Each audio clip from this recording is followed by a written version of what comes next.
Bom dia, meus irmãos de fé, dando continuidade aos nossos estudos sobre os lugares do encontro com Cristo no documento de Aparecida.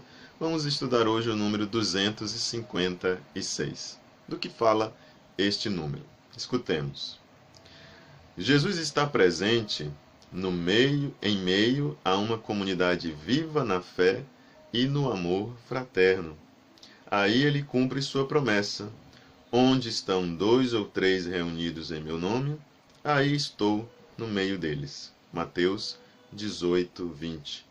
Ele está em todos os discípulos que procuram fazer sua a existência de Jesus, a viver sua própria vida escondida na vida de Cristo. Colossenses 3, 3. Capítulo 3, versículo 3. Eles experimentam a força da ressurreição de Cristo até se identificar profundamente com Ele. Já não vivo eu, mas é Cristo que vive em mim. Gálatas 2, 20. Então você veja que um lugar onde nós podemos fazer uma grande experiência de Deus, não só numa comunidade de fé, mas numa comunidade em que é pautada no amor fraterno. Uma comunidade onde as pessoas se amam, ali nós podemos encontrar a Deus, né? De uma forma muito mais fácil. No nosso irmão, até mesmo aquele que nós não amamos tanto, nós também podemos encontrar a Deus, né? As pessoas que estão à nossa volta, na nossa comunidade de fé. Lembrando que os irmãos a gente nunca escolhe, né? Os amigos nós escolhemos. Os irmãos é Deus que nos dá. Nós já nascemos e muitas vezes os irmãos já estão lá ou eles vêm depois de nós e nos encontram, né? Então, irmãos nós não escolhemos. Nós devemos amar esses irmãos que Deus vai colocando na nossa vida. Mas quando estes irmãos se amam com um amor ágape, com esse amor incondicional, com esse amor que não coloca limites, que não coloca condições para amar, então é muito mais fácil fazer essa experiência do encontro com Jesus Cristo no meio destes irmãos que vivem uma mesma fé, que vivem numa mesma comunidade. E os nossos bispos lembram aqui algumas citações bíblicas, né? Algumas passagens bíblicas, como a de Mateus 18, que ele diz: onde estão 2 ou 3 reunidos em meu nome, e o nome de Jesus se resume em salvação, essa salvação que é por amor, né?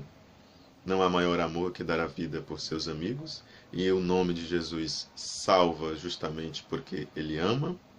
Aí estou no meio de vocês, aí estou no meio deles. É o Evangelho de São Mateus, capítulo 18. Ele está em todos os discípulos que procuram fazer sua a existência de Jesus e viver sua própria vida escondida na vida de Cristo. São palavras de São Paulo, Colossenses capítulo 3, versículo 3.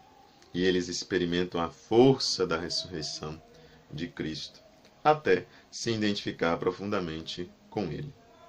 Já não vivo eu, mas é Cristo que vive em mim. Isto é uma das formas que nós poderíamos resumir nosso conceito de santidade. Santidade é identificar-se com Jesus Cristo. E a primeira coisa para nós sermos santos é nós querermos ser santos.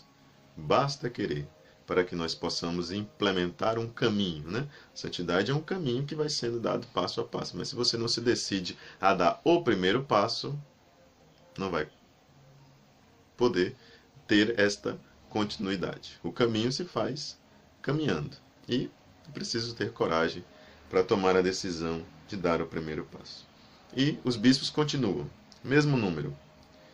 Cristo mesmo está nos pastores, ou seja, nos padres, que o representam. Os padres estão no meio da nossa vida, nas nossas comunidades de fé, eles estão em persona Cristo, ou seja, na pessoa de Cristo. Quando o padre realiza algo, quando o padre age na pessoa de Cristo, é o próprio Cristo que está agindo.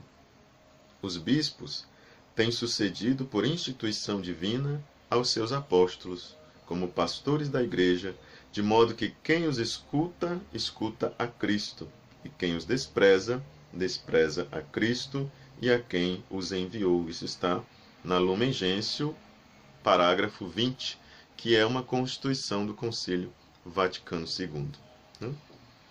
Está naqueles que dão testemunho de luta pela justiça, pela paz e pelo bem comum, algumas vezes chegando a entregar a própria vida em todos os acontecimentos da vida de nossos povos, que nos convidam a procurar um mundo mais justo e mais fraterno, em toda realidade humana, cujos limites às vezes causam dor e nos agoniam.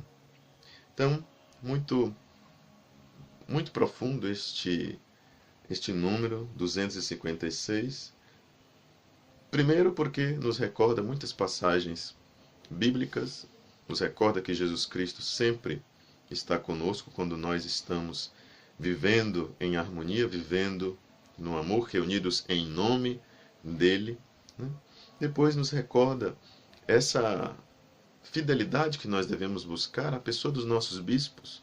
Veja como no Concílio Vaticano II se diz que os bispos, como pastores da igreja, de modo que quem os escuta, escuta a Cristo. Muitas vezes existe uma tendência nas nossas comunidades de hoje de fazer arqueologia eclesial, né? Aquilo que o Papa de 1000 e lá vai bolinha, ou os bispos não sei de quantos anos atrás disseram, e se esquecem de ouvir aquilo que os nossos bispos estão dizendo hoje, né? É um tipo de arqueologia muito desnecessária para os nossos dias, né?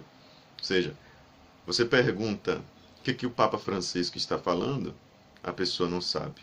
Você pergunta se a pessoa já leu alguma carta do Papa Francisco, não se sabe. Pergunta se a pessoa leu o documento de Aparecida, nunca leu. Pergunta se a pessoa leu os documentos da CNBB dos últimos anos, não leram. Mas você pergunta o que o Papa Pio XII disse, ela sabe. Pergunta o que o Papa Pio X falou, Pio IX, Bento XV, Bento XIV, tudo isso ela sabe, né? Não é que a teologia vai sendo atualizada e nós vamos excluindo aquilo que está por trás.